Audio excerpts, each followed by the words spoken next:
On today's installment of the John Campea Show podcast, in the words of Henry Cavill Superman, Batman Beyond is dead. Bury it. Thanks to the flash flopping, that is. Also, Blue Beetle apparently has been planned by the director as a trilogy of films. Gotta love that optimism. Avatar, The Last Airbender, the live-action series is coming to Netflix, but should they release it all at once like they do all their other shows, or should they release this one weekly? And on top of that, Secret Invasion has a whole bunch of backlash going on due to the apparent use of AI in the opening title sequence. That and a whole bunch more. The John Campea Show starts right now.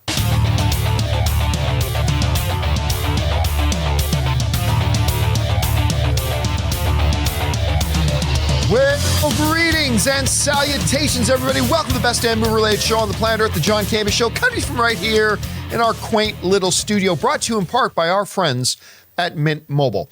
I am, of course, your host, John Campea, and it is an awesome honor and privilege, as it is every day, to have you, our international friends, gather around as we talk about our favorite things in the world: movies, movie news, TV, and streaming, all sorts of good things. Not just giving you our opinions, but giving you information and context so you guys can form your own well-informed opinions, whether they're the same or completely different from ours. Joining me in studio today, we got Ray Ora. Yeah, who cares? Jonathan Voico's here. Hey. Chris Carr is here. Be nice to my friend, Ray. And of course, most importantly, you guys are here. Thank you so much for being here, making this show part of your day. Here's how it's going to go.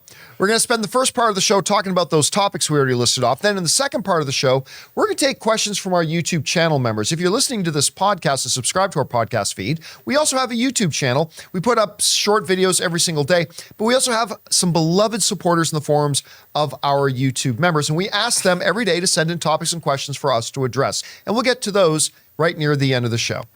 All right, with that down, let's get into it, shall we? You know, The Flash is now out in theaters, came out this past weekend. I love this film, I really do, but it flopped. It was already projected to open low-ish at 70 to 75 million, which would be high for a lot of films, but for a blockbuster on this scale, 70 to 75 was a little on the low end, that's fine. Only opened to 55 million. As of this recording, the movie's only made $140 million worldwide. Now, I think if it's lucky, it'll get to the Black Adam level, you know, somewhere around the $400 million mark, hopefully, which will be another big money loser for DC. That's all they've been doing for the last 5 years, which is unfortunate. Now, apparently, though, there might have been a little bit more riding on it, because according to a bunch of reports going around, a lot of people have been talking online and saying that, you know, the Flash movie was going to determine if there was going to be a Batman Beyond movie with Michael Keaton. That's been the narrative going around. That, John, did you hear they had planned? They planned it, John. They planned it. A Batman Beyond movie with Michael Keaton. All they needed to see was that the Flash do well. Now, this is a classic case of broken telephone. This all comes from a story that Kevin Smith, who I adore, overheard the son of a producer at Warner Brothers maybe saying it. Now, this is how it all gets kind of read out from the folks over at CBR. They wrote this: Kevin Smith broke the news on the latest episode of his Fat Man Beyond podcast. I was hoping that it did better, talking about Flash. I was hoping that it did better than it did because Michael Uslan's kid said that if the movie did as well as the Batman opened to $130 million, one of the next Batman movies they were going to make is Batman Beyond with Michael Keaton, Smith said. So I was like, oh my God, now I hope this movie makes a lot of money. Now, of course, it did not make $130 million opening weekend. It didn't even make half of that. It came close to only making a third of it. So that's aside. Now, I want to start with the first things first. I don't believe this is news. This is like not even hearing it secondhand. This is hearing something fourth hand. And by the way, I bet if there is any truth to, and I'm sure Kevin Smith is just saying what he heard, but again, broken telephone and all that. But I also want to propose that I don't believe this was probably ever going to happen under the new Warner Brothers regime. You got to remember, this Flash movie was made under the old Warner Brothers leadership when AT&T owned them. That's who this movie was made under. The Batgirl movie that has been scrapped and was also going to have Michael Keaton in it, that was also a former regime owning Warner Brothers. That was back when AT&T did it. Now, it is conceivable. I will admit, as somebody who has never believed really that a live action Batman Beyond movie was ever going to happen, I think there's a decent chance for an animated movie. I do. But for a live action thing, I've never really been a big believer in it.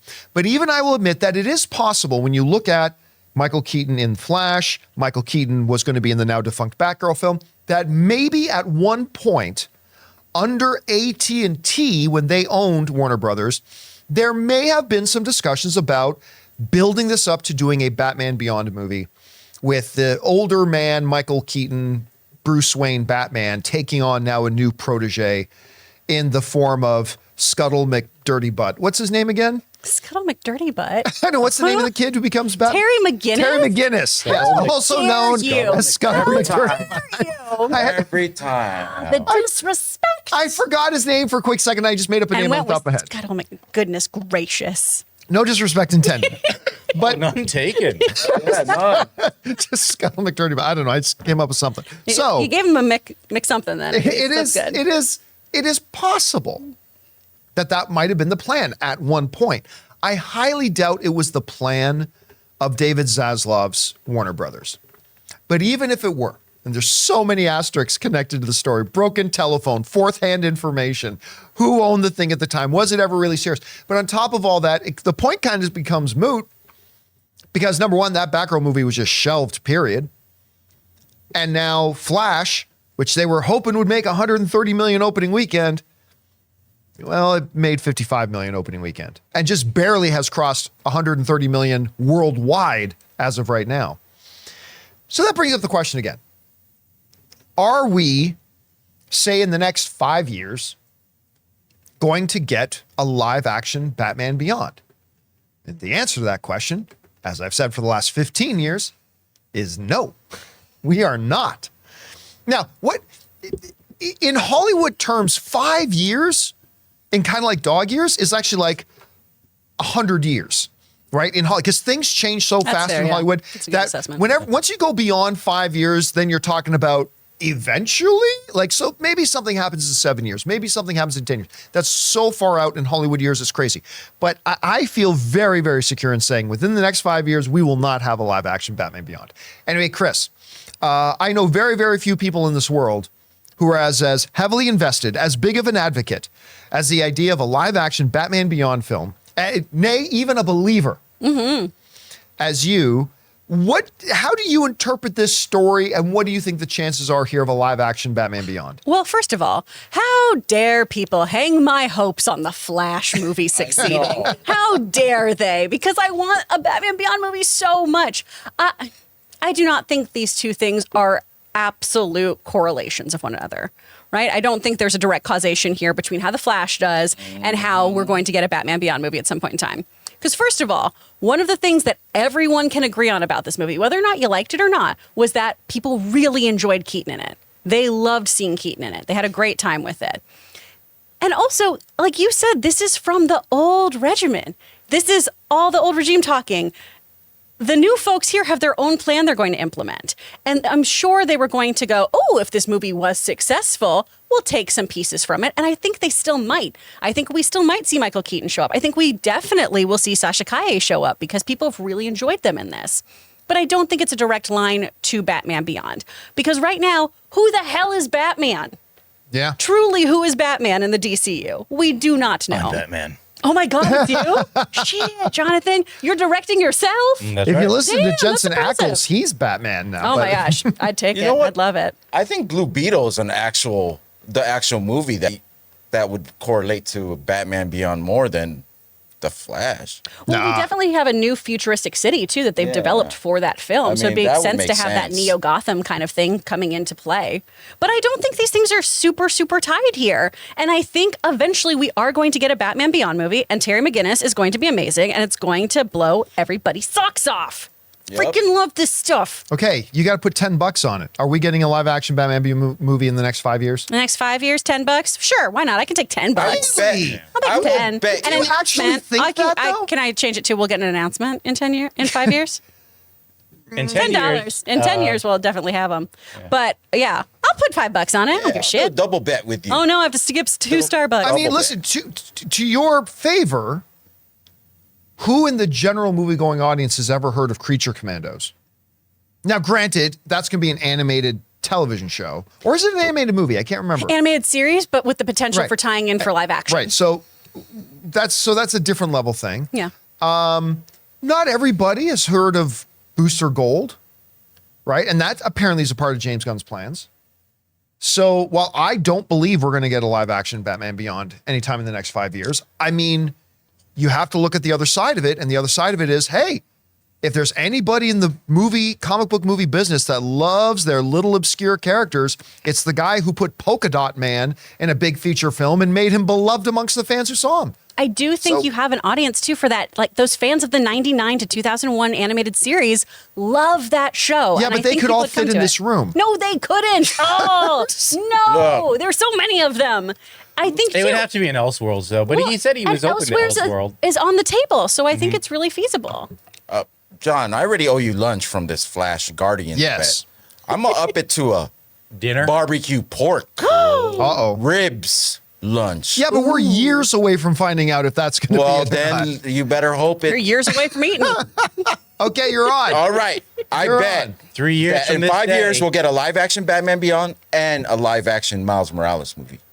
Both of them. Okay, well- Two things you would Okay, so never want. you're doing a parlay here. Yeah, you're yeah, doing yeah. in sports betting terms. You're doing a parlay. So both a Miles Morales live action and a Batman Beyond Because live we've action. been hearing about this live action Miles Morales like a lot more, but nothing recently. legitimate though. There's been Yeah, no but you know, Sony, they pull the trigger when there's something they think is hot. All right. With that down, guys, let's move on to this next thing here. Yeah. Speaking of the world of DC, Blue Beetle is coming out. I believe Ray told me it was August 18th. Yep. Is the new Blue Beetle. The next financial flop for the DC universe. In its last dying, gasping breath as the light goes out of the eyes of what was the DCEU, as it sputters ever so quietly into that everlasting night. Damn. It's flop. I mean, Blue Beetle's going to flop. And I'm looking forward to the movie. I say that as somebody who's looking forward to it. Good. I think the trailers look promising. I've been kind of enthusiastic about it since, I heard it was destined to be dumped on HBO Max, but then the studio said, you know what, this is actually pretty good. Let's put it in theaters. I'm looking forward to seeing it. But it's going to flop. And it's going to flop hard. And Aquaman's going to come in like way under what the first one did. How much so, I don't know, because everybody's given up on the DC films. But hope springs eternal. Because in an interview, the director, Soto, of the Blue Beetle movie, saying that he's actually planned it as a trilogy. This comes us from Deadline. The director said, our first movie, the way we wanted to do it, was always with the mentality that we wanted to do 2 more at least, Soto explained. And taking the traditional 3-act structure of a story, we wanted our first movie to practically be the first act of a saga. All right. Gotta love that energy. Gotta love that optimism. Love it. Boy, is it misplaced. I also want to point out that he was talking about that in terms of when they started, when they set out to make this movie. And remember, this movie was made under the old ownership of WB when AT&T owned them. I think this is officially dead, right? I don't think there's any chance. I mean, look, maybe Blue Beetle will shock the world. Stun everybody. Stun them all, baby. Be what Ray has declared this movie to be, the BDB, the $1 billion Beetle. Yep. Maybe that's what this thing will be. I don't think that's likely. I think it's more likely that we're going to see a box office around that of Shazam 2.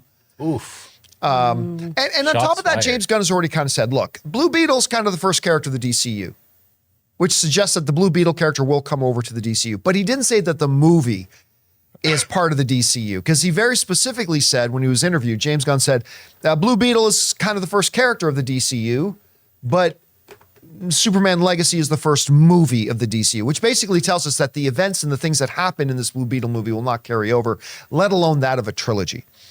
Anyway, Chris, again, hope springs eternal, but do you think actually James Gunn plans to continue this Blue Beetle movie with a Blue Beetle 2 in the DCU? I don't know. How do you see that? If it makes money, if it's successful, sure. Winning cures everything is the mantra on this show all the time, right? If this movie goes beyond expectations, honestly, if this movie makes money, period, with the state the DCU is in already, I think they're going to absolutely make more films. Now, to what the filmmakers are saying of we've always envisioned this as a trilogy, I'm sure you have. I'm sure you did. I'm sure they first weren't thrilled about going straight to HBO or Max as it's now known. And I'm sure they're very thrilled at the opportunity to prove their mettle in a theater. But if the movie doesn't do well, then why would we make a trilogy? So, hope can spring eternal, but money talks. Unless I could see one alternative. They do this, and then Blue Beetle pops in DCU under Gunn's, and people kind of love that character within the DCU. Maybe he makes cameos or whatever. Then they make a sequel within the DCU. Then we see about a third. That could be possible. Yeah. But isn't this all moot? Yeah. I mean, this is all predicated on the idea that Blue Beetle makes a bunch of money. It's a lot of ifs. And honestly, maybe I'm alone. Maybe I'm only the pessimist one here. Scuttle McDirtybutt, whatever. But show of hands. Scuttle McDirtybutt now? Now it's me. Oh, man. Oh, the Show of cat's hands. out of the bag. Show of hands. The mystery has been solved. Who actually in this room believes Blue Beetle's going to make money? Oh. I think it could. But we're talking about a film that's probably going to have to make like $450+ million. It's gotten really great reactions every time the trailer's played in theaters, though. I'm thinking but so did Flash. I'm thinking break even's possible, but man. I'm still going to say it's going to be the highest grossing DC movie this year. So that's going to be a little Unless it really appeals to younger audiences and they just come That's out what I'm for saying. this. A lot of the cool it's going to have to make more than Flash. It's going to have to make more than Black Adam. Well, Black Adam's the highest, right? What's that? Black Adam's the highest grossing DC film. As of right now, yes, at 390 something million. Gen Z's got to come out hard for this one. Yeah. And listen, while I find the trailer promising, it's not like the trailer blew up the world, right? And it's not like everybody's going, "Oh my God, I got to see this movie." Looks fun and charming. I don't know how much like the international box office will do for this movie, but there's Brazil. They're crazy about. Yeah, but that's a small movie market. Even if everybody in Brazil but I'm just trying to put every little trying to gather those crumbs to make a Lego building. Well, we'll see about that. All right.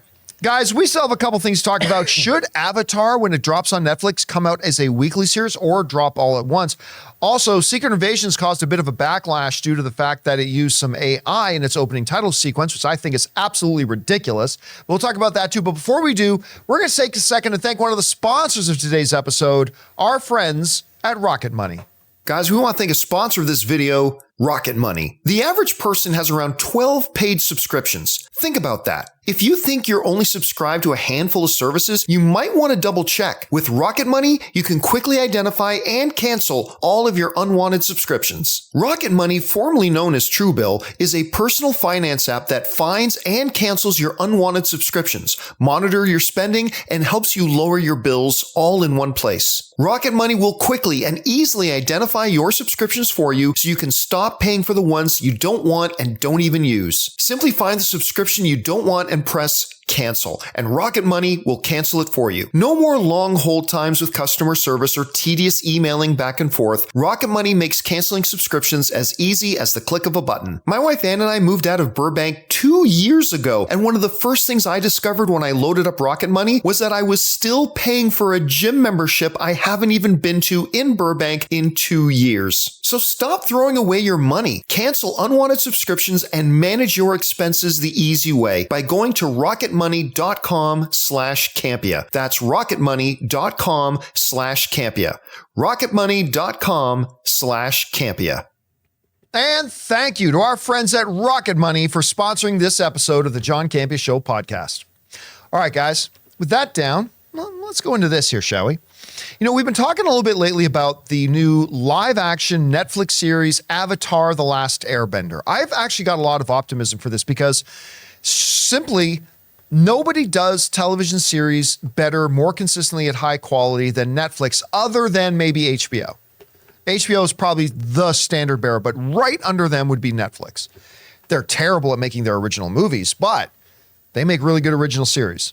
They have a really good batting percentage with their original series. And that fact that they're doing it gives me a lot of hope. Plus, they just put out a bunch of images.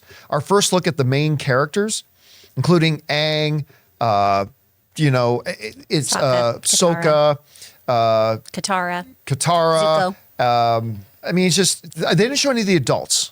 No. Which I was kind of hoping to get a look at, Uncle Iroh and stuff like that. But we got a lot, and I thought the images looked great. I really do. Now, I've seen lots of images to movies that look fantastic, and then the movies were terrible. So that's not to say the show will be good, but I got a lot of hope. So it's coming out in 2024, which means it could come out in as early as 6 months and 1 week from now. Maybe not for another 12 months, whatever, but it's coming out in 2024. Now, here's the question I have. We have seen little bit by little bit, Netflix has been starting to play around with not necessarily dropping all their series at once. Some shows like Stranger Things, like Lucifer, they say, well, let's break it into two. Let's break the season into 2 parts and get a double whammy on the benefits of new stuff launching. We've even seen a couple of the smaller shows that they do a couple little weekly releases. Now, the smart money says that when Avatar: The Last Airbender comes out, they'll probably do their traditional thing and just drop it all at once. But I wonder if this is a show that would really benefit them to go weekly release. We've talked ad nauseum on the show. It's not up for debate anymore. The stats, the numbers have shown it and proved it. The week by week release is the better strategy. If your show is good. If your show is good, the week to week release strategy works much better. You get a growing list of engagement. You get more and more viewers week after week, all that kind of stuff, rather than a show that drops at once. Everybody talks about it for about 6 days and then nobody talks about it again. I think Avatar: The Last Airbender is a prime candidate to be one of their flagship shows that tries the week by week release, because this is all under the assumption, and you know what they say about assuming? Assuming makes an ass out of you and you. So this is all under the assumption that the show's going to be great. But let's, for the moment, embrace that assumption. That let's say the show's great. Okay. I think you're going to get the same Mandalorian effect, the same WandaVision effect that a lot of those shows had, where they started good, but word of mouth went every week as they dropped 1 episode a week and people talked about it and buzzed about it and chanted about it and other people heard about it. Then the second week would come out and everybody jumped on with a few new people. And then that episode was over and then people would talk about it incessantly all week, spreading the word about it. People go back, get caught up on episodes 1 and 2 and now jump on for episode 3. And it grew and grew and grew and grew. I think Avatar: The Last Airbender has huge potential upside for that. Again, under the assumption that it's good. Now, you could try this with a lot of the series that they do, but there's a pop cultural zeitgeist element with Avatar: The Last Airbender that a lot of the original shows that come out on Netflix don't have. And therefore, I think this is the prime candidate to do it. I will give it a solid 15% chance.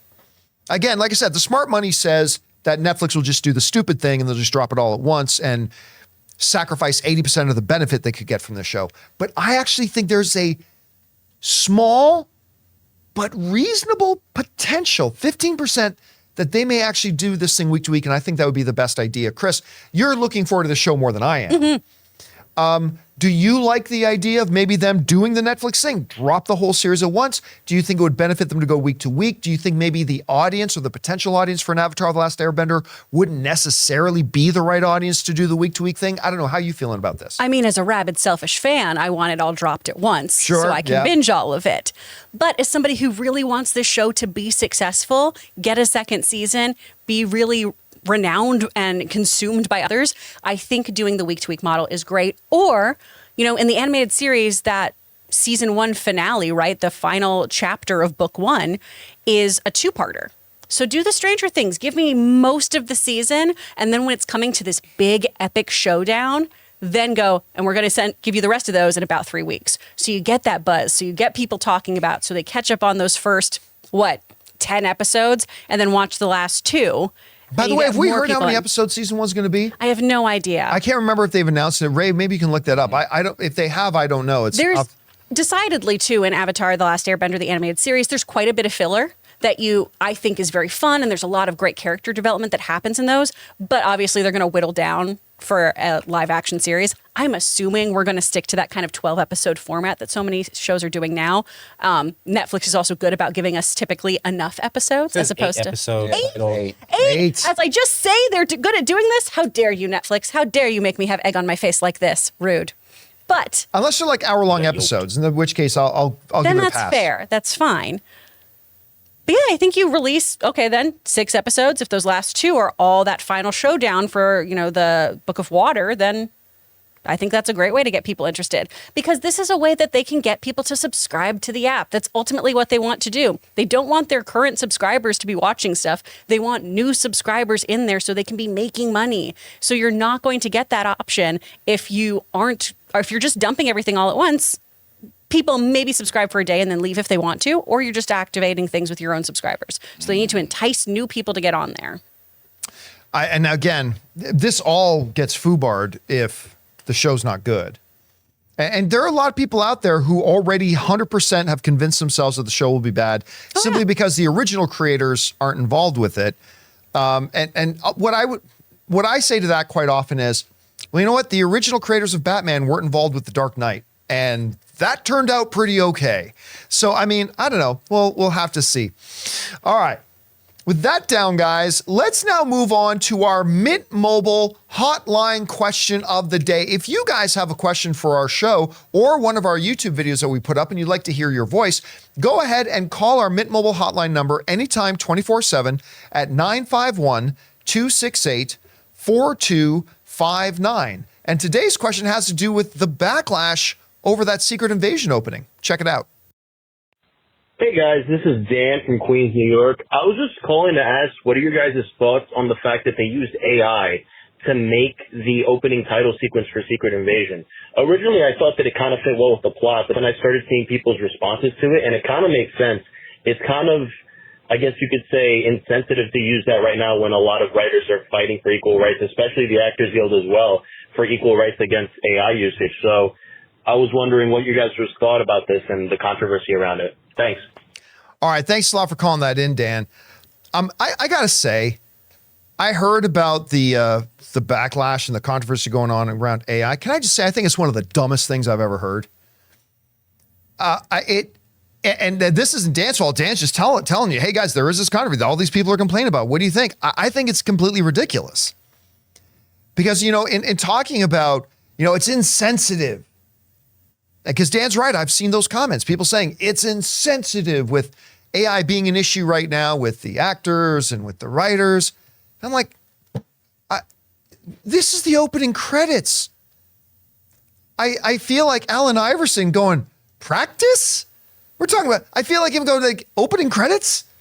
We're talking about the opening title sequence. That's what we're talking about. It did not do anything for writers. It did not do anything encroaching upon the territory of actors. We're talking about the opening title sequence, the thing that 99.9999% of you hit the skip button as soon as it starts on your streaming service.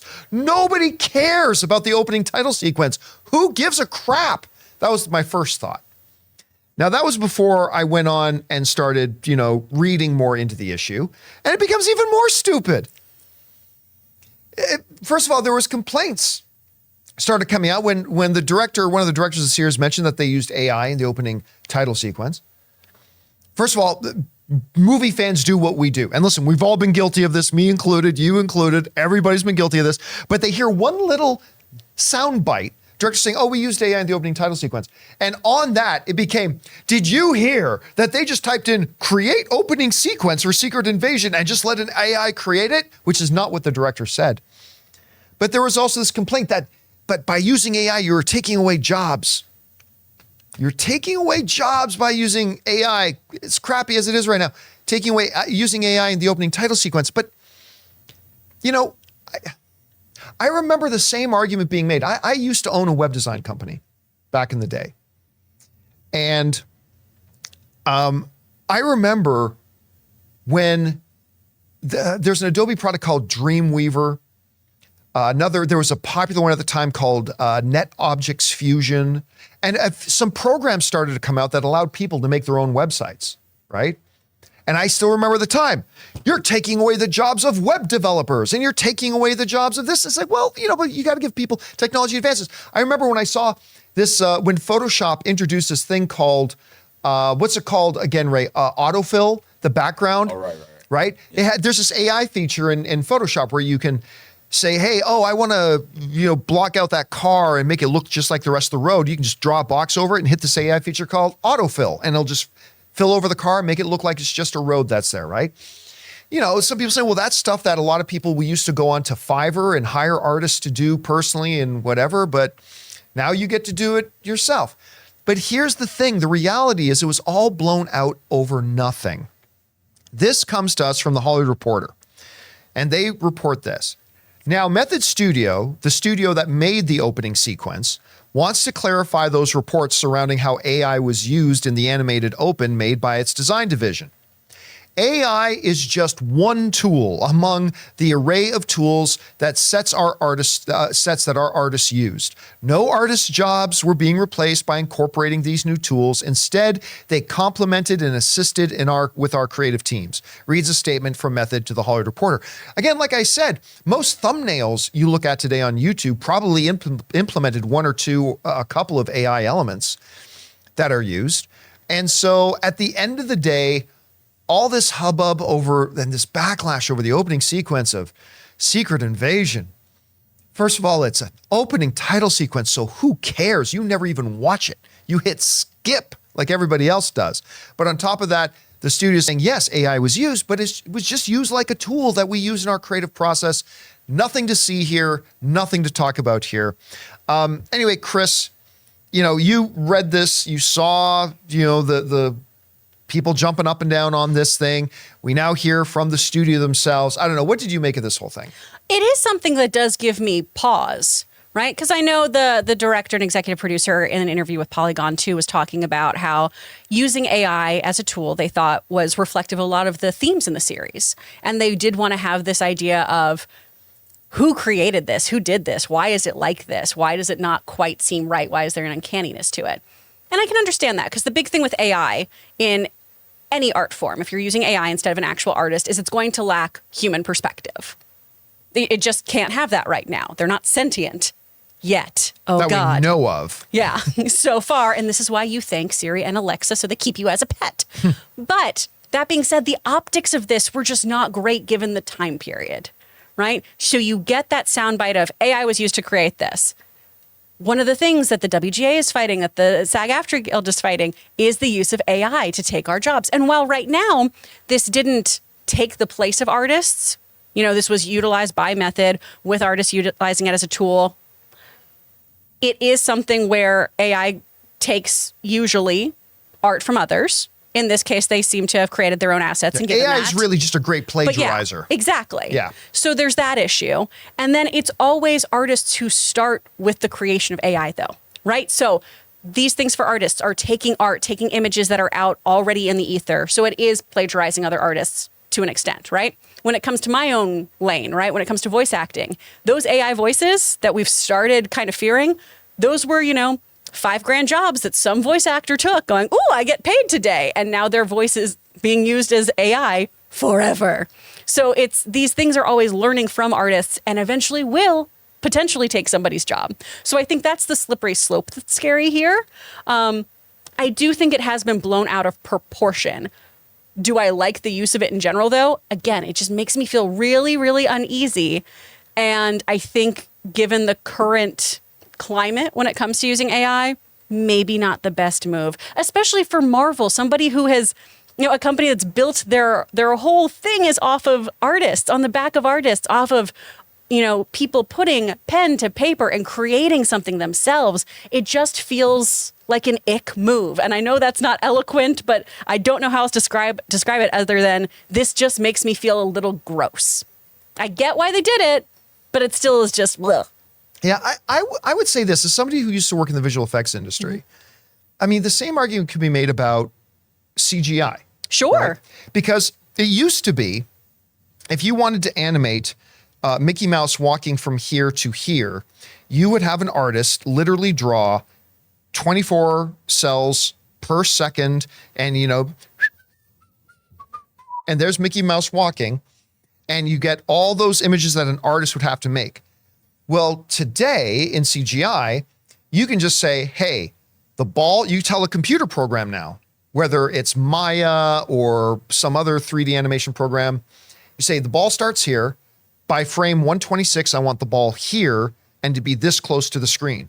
And then the computer interpolates that and creates those frames to make that. That's what CGI animation is. That's part of it. So in a way, it's been a lower form of CGI anyway.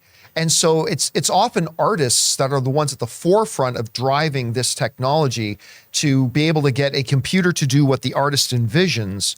And I don't know that this opening to Secret Invasion is really much more than that. The way it sounds like, the way they describe it. I can totally understand that. And also, you know this, and people who are in post-production are often the most overworked, abused, burned out people. Oh, yes, they are. On the whole, roster here, right? And so having something for people that can save time and energy seems like a great idea, especially for a group that doesn't have their own union. VFX folks do not have a union. And they need to have one. They desperately need to have a union. But again, and that's me playing devil's advocate of, I can see why this would work, but then I can also see the slippery slope. So it's just one of those things where I'm going to keep having a lot of conversations about this one, I know. Yeah, it's going to be weird to see how this kind of all shakes itself out. Yeah. I mean, and then do we make a distinction? And this isn't a rhetorical question. I mean, it's not. Do we make a distinction between, say, a visual effect tool AI? Like we use almost every day the idea of autofill with Photoshop and auto-generate and all that kinds. We use that AI technology almost every day around here. About the idea of a CG company using AI in animation, of understanding that, hey, these flame effects or hair moving, like when you watch a movie, a CGI film with a creature that's really hairy and you see the hair moving in the wind, that's not an artist individually hair by hair animating each hair. There's the computer figures it out and the computer does it. So is there just between that and then saying like a writer who writes a script? Like, and where do we make those distinctions and how wide should those distinctions be? I think there's a lot of questions. We're just at the beginning of needing to ask these questions. And clearly with the backlash, even if I think the backlash on this one is silly, clearly the backlash does show that a lot of people are asking these questions. And these are questions that should be asked. Anyway, guys, with that down, we are now going to move on and start taking the questions from our YouTube channel members. But before we get to those, we're going to take just another moment here and thank two other sponsors of today's episode of the John Campea Show podcast, our friends at BetterHelp and my mobile service provider, Mint Mobile. Guys, we want to thank a sponsor of this video, BetterHelp. Getting to know yourself can be a lifelong process, especially because we're always growing and changing. Think about it. The person you were 5 years ago is not the exact person that you are today. Therapy is all about deepening your self-awareness and understanding, because sometimes we don't know what we want or why we react the way that we do until we talk things through. BetterHelp connects you with a licensed therapist who can take you on that journey of self-discovery from wherever you are. And guys, striving for better mental health is something we should all aspire to. I've talked about this before, but when somebody goes to the gym, we applaud them for getting out there to improve their physical health. Well, it's about time that we start looking at mental health the same way, not just by encouraging the people around us to look into therapy, but by also taking the step to take care of our own mental health as well. So listen, if you're thinking of starting therapy, give BetterHelp a try. It's entirely online, designed to be convenient, flexible, and suited to your schedule. Just fill out a short questionnaire to get matched with a licensed therapist, and you can switch therapists at any time for no additional charge. So discover your potential with BetterHelp. Visit betterhelp.com/Campea today to get 10% off your first month. That's BetterHelp, HELP.com/Campea.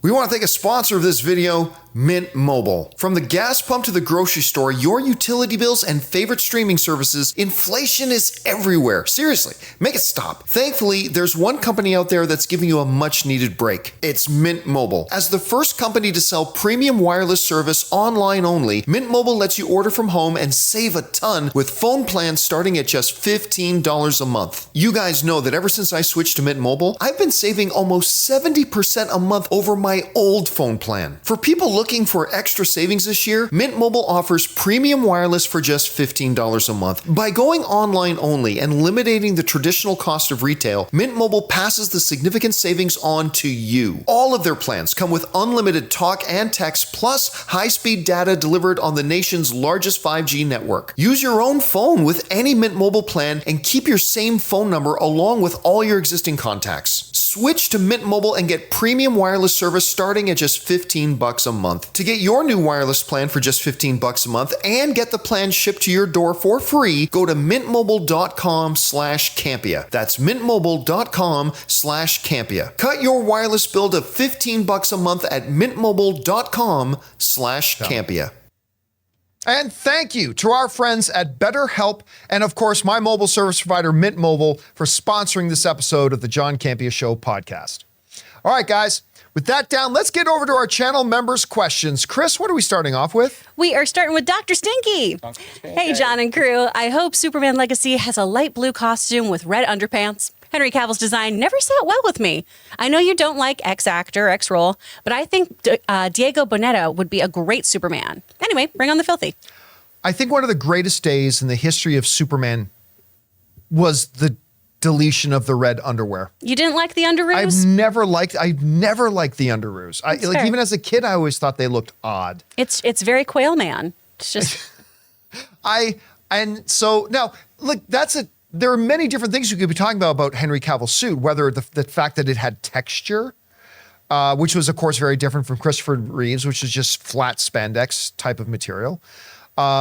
The fact that it had depth and embossing, and like the Superman-esque stood out a little bit as opposed to just being flat on the chest. I mean, there's a lot of different things they talk about, and that's fine. You know me, I don't care about the costume. I don't care about it at all. As long as I look at the costume and can identify the character. Like if I look at Spider-Man, I know there've been 1,000 Spider-Man costume variations. As long as I can look at the character and say, oh, that must be Spider-Man. That's all I care about. Can I look at Superman and say, oh, that's clearly Superman. I don't care. I really don't. Because again, going back to, I go to Black Lightning a lot, but Black Lightning, the CW TV show, that is the ugliest, most horrendous superhero costume I've ever seen. And I loved the show. It didn't matter. Made no difference whatsoever. But if I was going to give one thing, no fucking red underwear. Please, no red underwear. It looks stupid. I don't know. In the room, show of hands. Let's see everybody. Show of it. Who wants the red underwear? Nobody, right? See, there you go. I don't think really anybody wants the red underwear. So there's that. What was the question? All right, what's next? From Matthew Paul Gray, with the recent performance of The Flash, do you think they'll move Blue Beetle straight to streaming? And lose more money? No. Because let's say Blue Beetle came out and it made $200 million. That's $200 more million that you're going to make than if you just put it straight to streaming. So, I mean, that's what they needed to make a lot more than that, but you're just compounding your losses now if you just dump it on streaming, and especially if it's a good movie. Like if it's a good movie, you just take that and say, at least that'll help a little bit, maybe going into Aquaman. But I mean, no, there's no circumstance unless you can make a financial case. Because I think they're probably going to end up spending like $75 million on the marketing of this film. Unless you can make a case that they can't even make back that $75 million, which I think it can easily do that. But unless you can make a case that it can't even make $75 million, then no, dropping it on streaming just makes the problem worse. All right, what's next? From Giannis, the G. Why would Disney schedule an Avengers movie and a Star Wars movie in the same month? It probably won't end up like that, but why even say it then? And 2 Star Wars movies 6 months apart is what Iger said made Solo a box office failure. But now they're so far doing it again. Weird. I don't think Iger thought the fact that 2 Star Wars movies were 6 months apart, he just thought they were making too many. He just thought they were trying to throw too much at it. And listen, I would love a Star Wars movie every year, but they were going down the path of too many. And by the way, I disagree with Big Papa Iger on that one. The failure of the Solo movie, which was a good movie, by the way, but the failure of the Solo movie was right from the very beginning when they announced it. I'm like, who's asking for a young Han Solo movie when we literally have Harrison Ford on screen right now as Han Solo? And I never thought that was a movie that should be made. It turned out good, but it never should have been made. And also, they don't always announce their scheduling moves at the same time.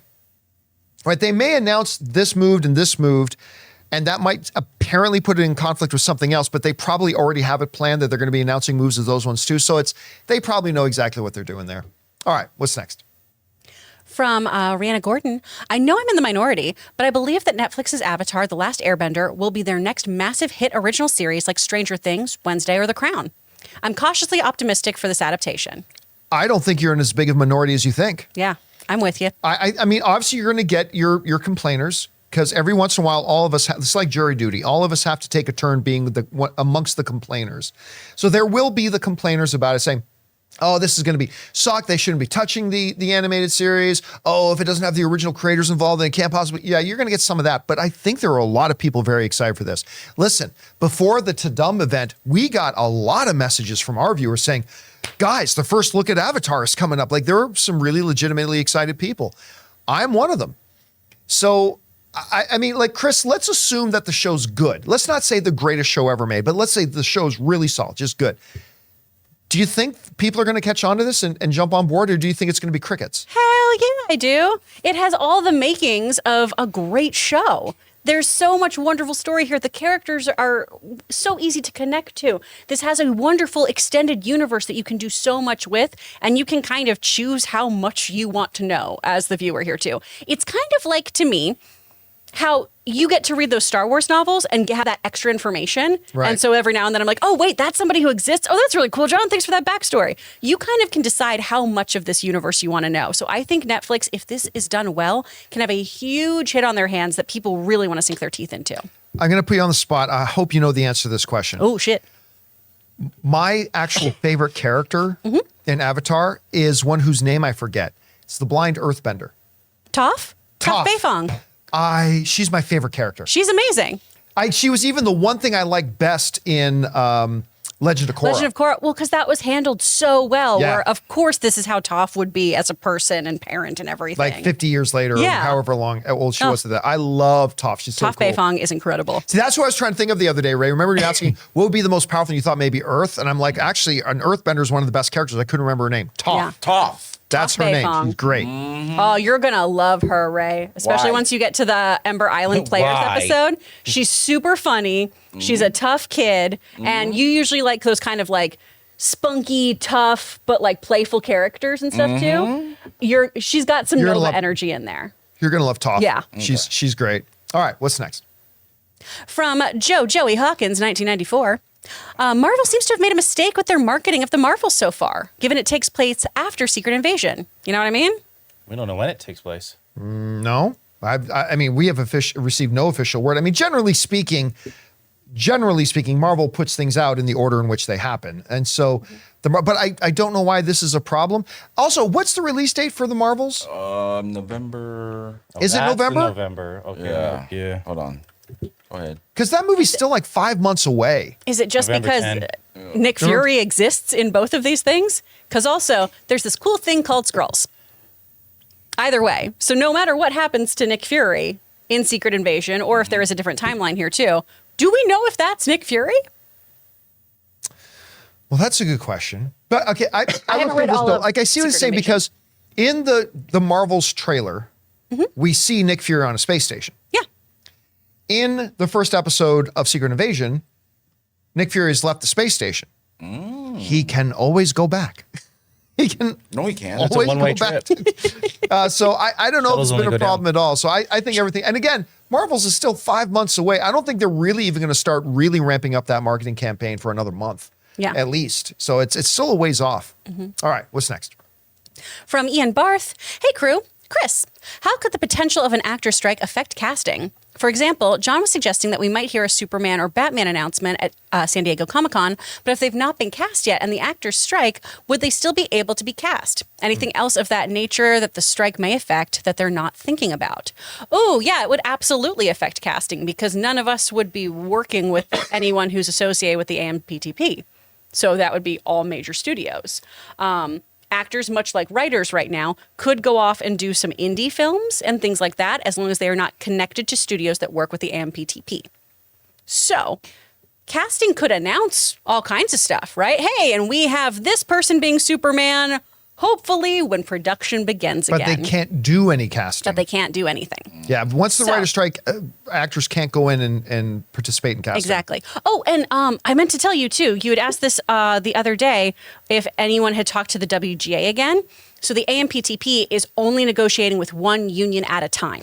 So their sole focus is on one union. So once the SAG negotiations are over, then they can revisit talking to the WGA. Oh, so there's no remote chance then that the WGA strike can end before the SAG situation is dealt with. Exactly. So Wow. it's individual so then SAG things. would have to start striking, and then they can go back to the WGA. And then they can go talk to them. Yeah. Or we can accept their terms like the DGA did, because the DGA still has to vote on everything. Their members have to do that. And the Directors Guild includes, stage managers and all kinds of other people too. So they have to vote. We have to vote. WGA has to have renegotiations. Now, as going back to what we were talking about earlier, that I was saying that DC really needs to take advantage of Comic-Con and say, ladies and gentlemen, our new Superman. Yeah, if there's an actor strike going on, Whoops. when Comic-Con is happening, actors cannot participate in marketing events for movies. Let's say that, by the way, I 100% already believe they've already cast. But James Gunn, I don't care what James Gunn is saying. I believe they've cast their Superman a while ago. But that being said, let's say they do have their Superman.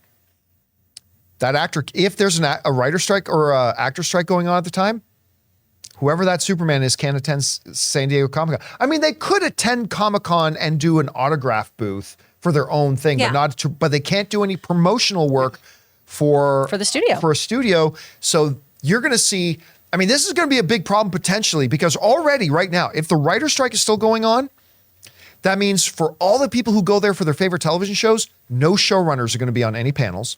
And if the actors go on strike, no actors can do any panels. So right now, Comic-Con is going like they're really hoping this gets resolved. So In a way, though, and I know this is, as an actor, it's such a crummy viewpoint, but I was like, oh, Comic-Con will be about comics again.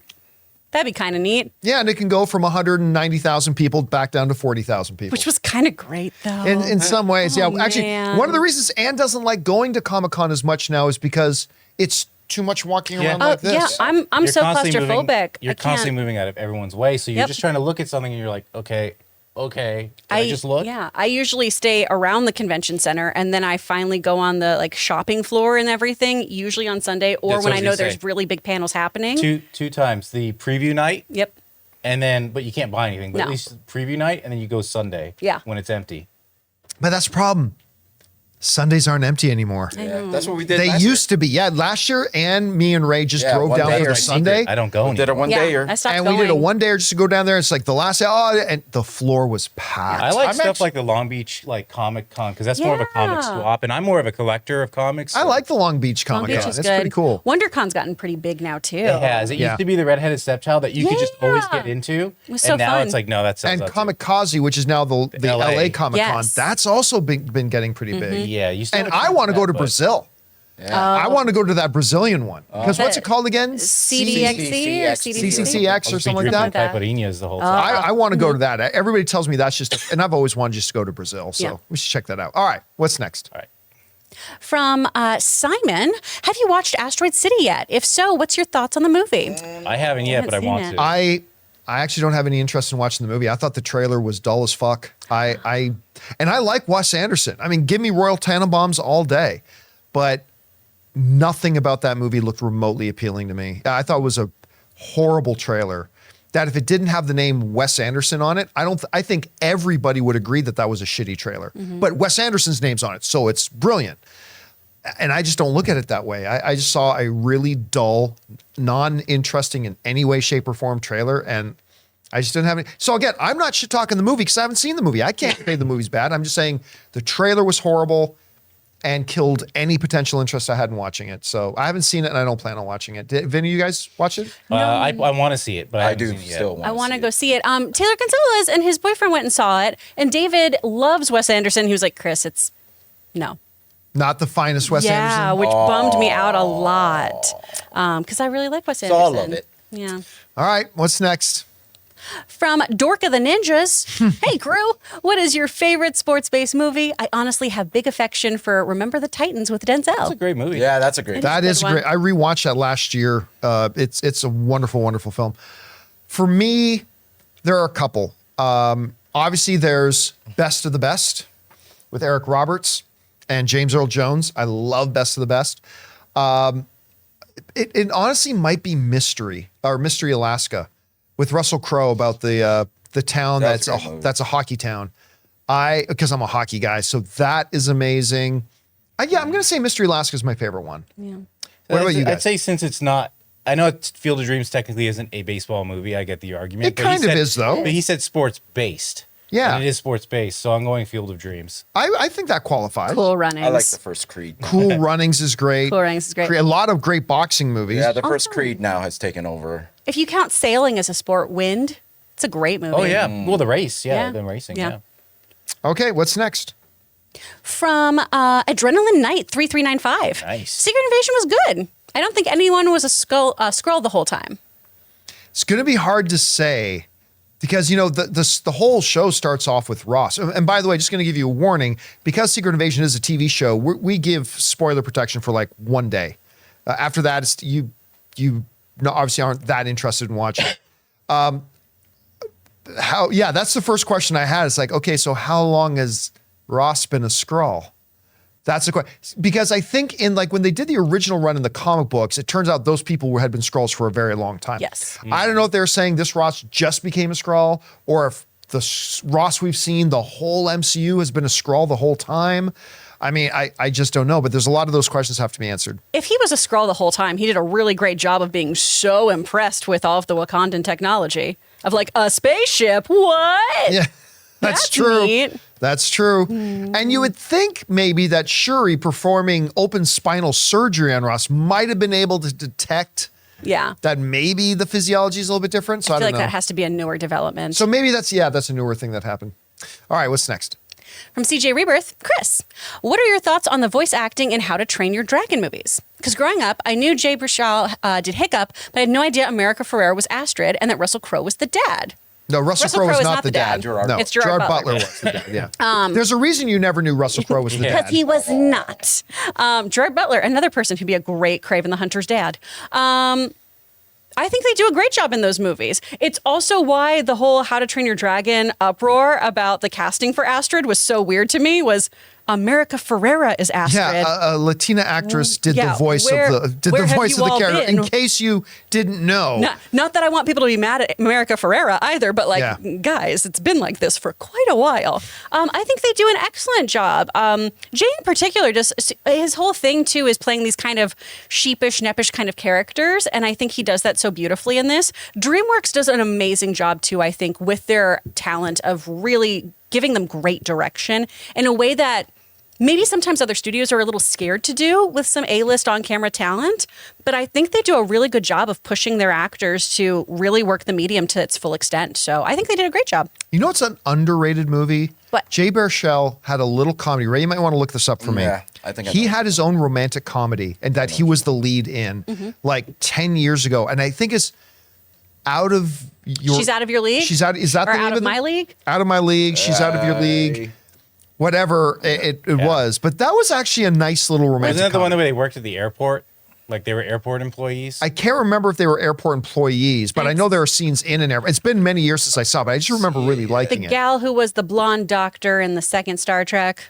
Yes. Yeah. She's out of my league. She's out of my league. 2000 That's actually a nice, underrated little comedy. If you're sitting at home one night looking for something to watch, give that one a shot. You might enjoy it.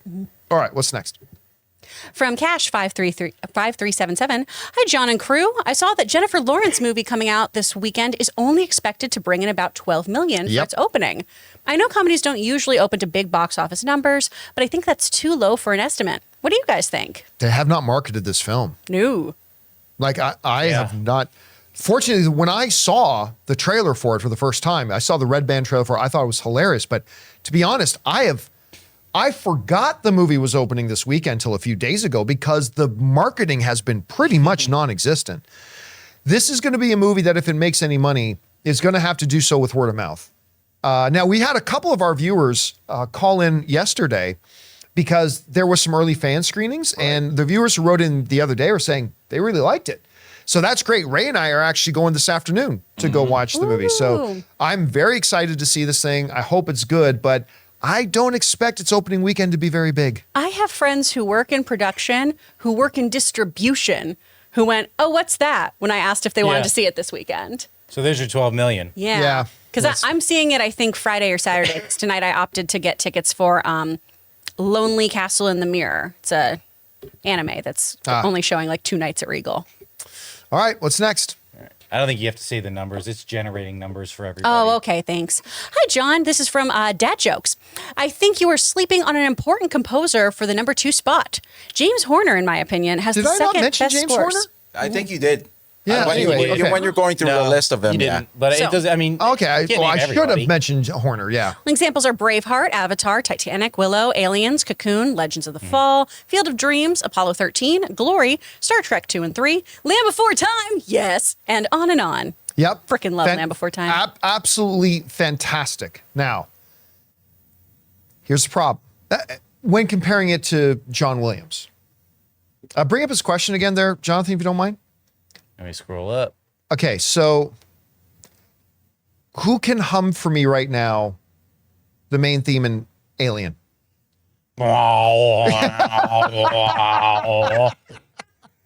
Something like that. But I mean, that's now the score of a movie should not always be memorable. It's meant to enhance and uplift a scene, right? And immerse you in the environment and the DNA of what's going on. It's supposed to draw you in, right? It doesn't necessarily have to be memorable and all that kind of stuff. The thing about John Williams' stuff is, besides the fact that you can name the movie and almost everybody on the sidewalk can hum along with It's it. immediate. What's that? It's immediate. Yeah, it's immediate, and it's something that does both things. It immediately brings you into the movie, it engages you in the movie, it immerses you in the movie, and it's hummable. Bum ba bum ba bum ba ba. Right? You feel the adventure, it immerses you in it, but you can also walk away from the movie totally humming it. Like you go up to anybody on the street and you go bum bum ba bum bum bum bum bum. Everybody's like, "Oh, Harry Potter." Yeah, there you go. Everybody remembers every note of John Williams' stuff. It's so rare. But yes, you're right. James was an excellent addition on that list. 100%. All right, what's next? From Jesse as a Turtle. Have any of you guys had a chance to try out the new Movie Pass system? I finally got mine, and I'm hoping to use it this weekend. I have not, but I am interested. The problem is 95% of the time I just go to the AMC that's close to me, and I got my AMC A list. But I am very fascinated by the new Movie Pass. And everybody's got to remember, this is not the same people who drove it into the ground years ago. This is totally new ownership. It's the original person who created Movie Pass before somebody else took it over and drove it into the ground. The original owner is back, getting it back on its original vision. And he will drive it to the ground. Well, I hope not, because I think it's got potential. Yeah. My only And- problem is I just do not go to the theaters and buy a ticket. I always pre-purchase my ticket. Yeah, And that's one of the drawbacks with Movie Passes. You actually have to go to the theater and buy your ticket there. You can't book your theater ticket online. What's that? I have to interact with a person? Yeah. No. The only time I would do that is if like I was at the old Amoeba Records location that used to be next door to the Dome, and if I had time, I'd just pop in and see if there's something I could see. Yeah. Hey, But that's that it. goes back to the old AI debate we were having earlier. It's like, is it a good thing that we can just buy our tickets on our phone now? Because we're costing jobs of those people at the ticket buying window and stuff like that. That's true. Just another interesting little thing there. Oh, you mean those people are like, yes. They still Yeah. have like one person in there now. Yeah. No, Man, honestly. so many people staffed for concessions, though. I will say Yeah. the thing about MoviePass that I am intrigued by and maybe would switch things for, because I can walk to a Regal. So that's why I've got Regal Unlimited. I know, fancy. Sorry. But my little bestie TJ, he's AMC. He's got the AMC A-list. And so we don't see movies together anymore because it's, well, I already paid for Regal and you're paying for AMC. So I guess we'll talk about the movie some other time together. And that's the only thing I like about MoviePass is that we could both go see movies all the time. All right. Let's do 2 more. What's next? From S Wizard, did you see any MCU movies grossing over $1 billion anymore? Or do you see any MCU movies grossing over $1 billion anymore? Are those days gone? I'm looking at the upcoming slate and I can't see any of them accomplishing what they used to do. Oh, Avengers 5 and 6 will. Yeah, I'll just give you that guarantee right now. Avengers 5 and 6 will. Other than that, not sure. Listen, Marvel started to get on a roll with the $1 billion film after $1 billion film because they had built this reputation. Every one of their movies was great. That was the reputation. That was the magic. The magic is gone. Now it's a coin toss about whether a new project of theirs will be great or not. Every once in a while it is, like Guardians of the Galaxy 3, and every once in a while it sucks bags of shit like She-Hulk. I mean, so you never know what you're getting. Now, if they can establish that momentum again, like we just had Guardians 3, okay. If Secret Invasion runs all their episodes and it goes out strong, and then if The Marvels comes out and is really, really good, then after that, we could start seeing those Marvel films get into the $1 billion club again. Like whether it's a Fantastic Four or whatever, or Captain America 4 or whatever. You could start seeing it again. If they maintain being a coin flip as to they have one bad one for every one good one, they ain't going to have another $1 billion film until Avengers 5. The question will be, can they get it back up there? And I can't answer that question because I don't have a ton of faith in the MCU right now. I can still be excited about projects, but it's just that, like I said, for the last couple of years, every other project they put out, I find pretty disappointing. And it never used to be that way. It used to be every single time out, it was awesome. Not anymore. So we'll see if they can get that momentum, get that mojo back. All right, what's next? From Brandon Salad. Hi, John and crew. Been wanting to see a Wes Anderson film. Any recommendations on where to start? Royal Tenenbaums. Yeah.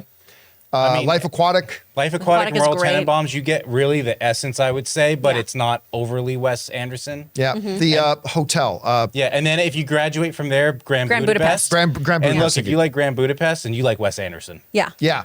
That's a good litmus test. You're right. Yeah. Is a Grand Budapest Hotel. French Dispatch is Wes Anderson, like Wes Andersoning That's really why I think hard. Asteroid City is very... I It's gonna be did not polarizing. love the French Dispatch. That's what I mean. It's like yeah. very like boiled down, concentrated Wes Anderson. Yeah, I didn't hate it. I Yeah. didn't like actively dislike it. I'm just like, huh, I would that's say a movie. the next after Grand Budapest would then be like Moonrise Kingdom. Moonrise Kingdom is great. Because that's like they let him do what he wanted Yeah. to What do. did you think about the Isle of Dogs? It's cute.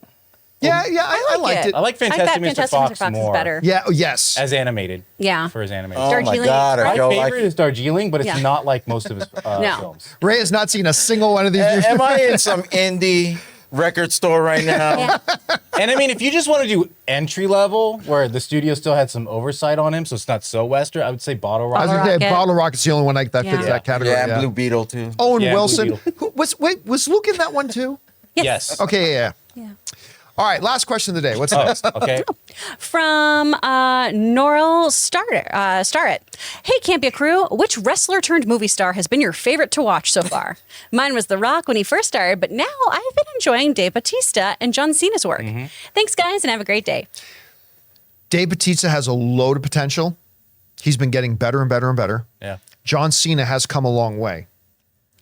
Right now, though, it's Dwayne Johnson It's is still Dwayne. But he said, who do you enjoy seeing the most? The Rock. I actually like... I like John Cena the I most. love John I Cena. like Peacemaker. Yeah. But like, for instance, with John Cena, when you look at his body of work right now, like He's still I in just that Tooth Fairy phase. I still haven't gotten over Blocked.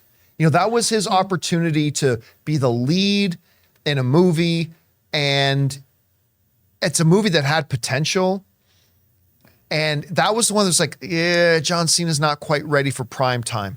Peacemaker has changed that, but really right now, if you take away Peacemaker, I don't have a lot to say I have real strong belief in Cena quite yet, although I'm looking forward to seeing how he continues to develop.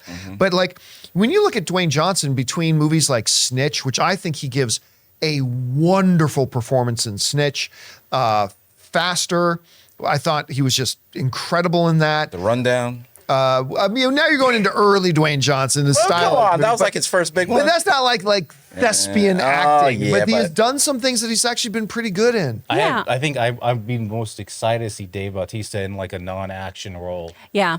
Because Bautista has chops. I think, though, what I like about Bautista and what I like about Cena is I've seen them not be Bautista and Cena. Yeah. And I always feel like I'm seeing Batista Dwayne. in Glass Onion, Yeah.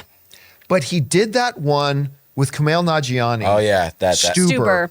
Which not only was the movie awful, he was not very good in it. Yeah. Yeah. And then he did that damn one where he's with the little girl. Oh yeah, Super 2. Is that just like a wrestler like point that you have to do as you're transitioning into Hollywood? Yeah, you have kid, to do like, some have a kind of- little The bit- Rock did yeah, the game oh, plan. that's so great. Rock did the game Tooth Fairy plan. phase, yeah. But again, I think Dave Bautista has continued to show incredible development, and I think he's going to be really solid. I think he will be I really would say solid. Suburban Commando phase, but that is no one gets that anymore. So Here's my answer. Too Do fair. you remember the That's movie fair. Condemned with Stone Cold Steve Austin? Oh, baby? on the island, I'm right? such a mark for Stone Cold. That would be my favorite. That's wrestler. their battle royale Yeah. Hunger Games movie where they drop a bunch of criminals on the island and the Yeah. last surviving one gets to live. And like Stone Cold Steve Austin, baby, cleans yeah, up that island. I like seeing Stone Cold movies. He's not like He's not good, but go back that's to the why I like Expendables it. too. It's like he can do certain things well, but yeah, it's like You know what? No, It's Stone Cold. Come on. go get that son of a bitch. Yeah, it's Blue Beetle. he's really pushing Blue Beetle. I'm here. gonna whoop that ass, Blue Beetle. because Stone Cold said so. All right, guys. And that'll do it That for will. today's installment of the John Campea Show podcast. Thank you so much for being here and making this show part of your day. Big special thank you to our channel members for sending in those questions. Number one, because you gave us fun things to talk about. But number two, by being a YouTube channel member, you actually support our show. So thank you guys so very much for that support. I want to thank the people in the room with me. We got Ray Ora, got Jonathan Voico, See ya. Chris Carr is here. Bye. My name's John Campea, and until next time, my friends, bye-bye.